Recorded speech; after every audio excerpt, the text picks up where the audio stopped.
Joblivion, noun. The endless process of going to interviews you hate for careers you don't want.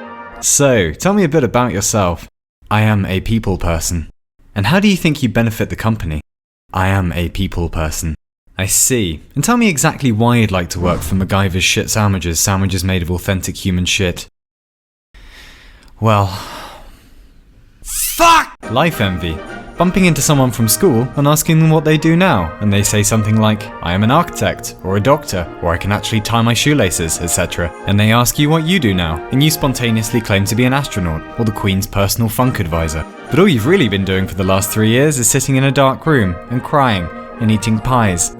What a time to be alive. Birvana. A sudden certainty after drinking large quantities of alcohol that you can fix your life, and all you need to do is learn the guitar or buy a cattery, and stop flushing letters from the debt collection agency down the toilet without reading them. Come on, grow up. Just buy a fucking shredder. Depression. The sudden and overwhelming conviction that there is no caramel core to life, and you will probably spend the rest of your days in a state of quiet confusion. Then again, you've got loads of unopened pots of hot sauce in the fridge from all those takeaway pizzas, so things are looking up, baby!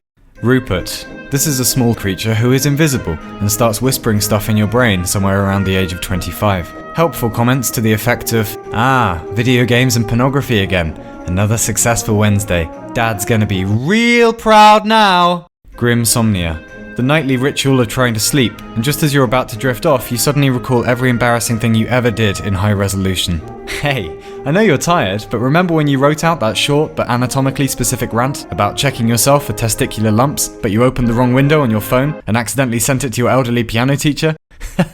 Good times. It's fine, sleep now. Survival of the shittest. This is the principle that every time you look up bellends from high school, you will inevitably find that they're now exceptionally rich and living fulfilling lives, and you will feel nothing but boundless goodwill towards them.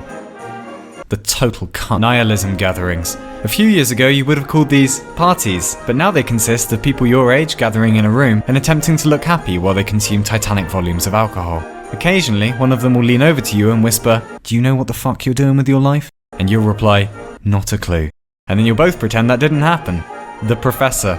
This will be someone at the party who has read at least half a Wikipedia article on the chosen subject, and will insist on hijacking said party to bang on about it. And by golly, I hope you're interested in the miracle of kombucha, or the revolutionary tactics of Napoleon's military strategy, because that's all you'll be fucking listening to now.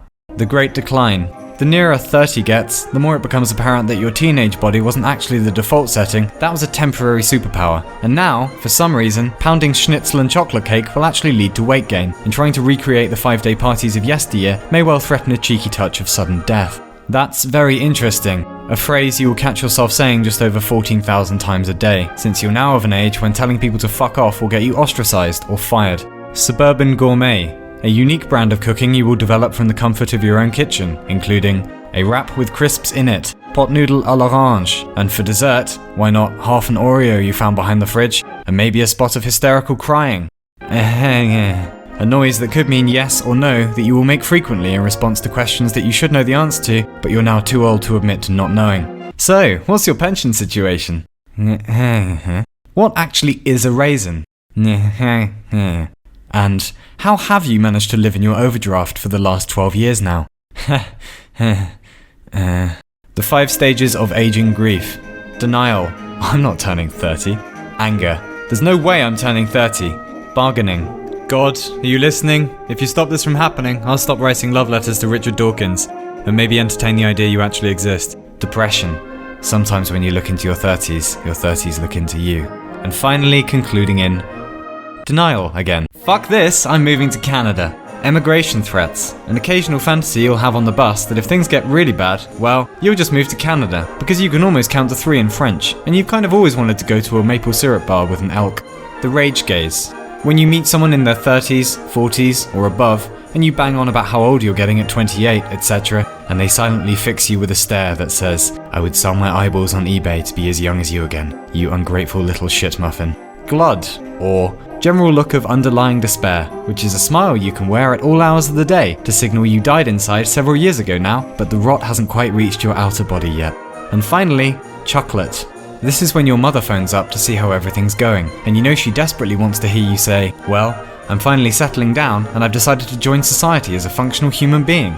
And instead you say, yeah, I've been working on a poorly constructed YouTube video about words you might need to know in your 20s, and I spent most of the weekend trying to play the trumpet with my bottom. And she makes a small noise that sounds like, ha ha, and mentions that maybe she'll call back again next year. Also, don't forget you've been on the planet almost 3 decades now and achieved literally nothing of worth. Speak soon then.